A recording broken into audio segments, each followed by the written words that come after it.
सुखने विच आए महाराजा जी, हरी सिंह ही ना दसदे। सिर पगड़ी गल मोती माला, बोल दे हसदे हसदे के सुन अमराक खड़ा उठ तू, चल चल चे घूमन शहर जम्मू।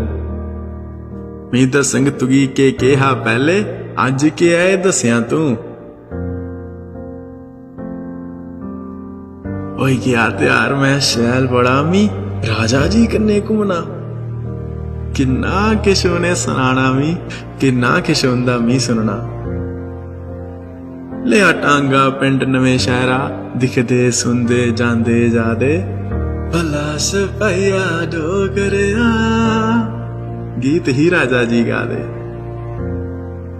राजा जी पुजे शहर जम्मू, गांदे गांदे रुकी गए। अखिएं अथरू मुंह निकली बाजनी, डर मारे सा सुकी गए। एक किता मेरे जम्मू दा, राजा जी मिगी पुछदे। कियां सुकी गई है तवी मेरी, जो ते छल कदे ही नहीं रुकदे।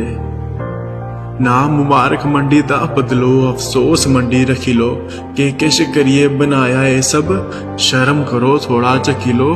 कुथे ना डोगरे जम्मू दे, सदो उन्हें मी गल करनी। मैं पुछनी उन्हें की कई गल्लां, सामने शिकायतां भी तरनी।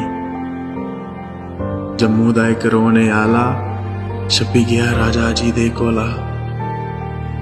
रंग दा पक्का उच्चा लम्मा, उम्र कोई 15-16। सद्या राजा जी ने कोल उसी पुछया, ग्रां कुथे के ना तेरा। उसी समझ नहीं आया, पुछया ही हरी सिंह जी ने सवाल जड़ा। मुझे डोगरी बोलना नहीं आती, हिंदी बोले सब घर पर हैं। जो बोलता डोगरी राजा जी, उसको बोले ये अनपढ़ हैं। राजा जी दे अथरू रुक देनी, मारी जिया मां मरियो।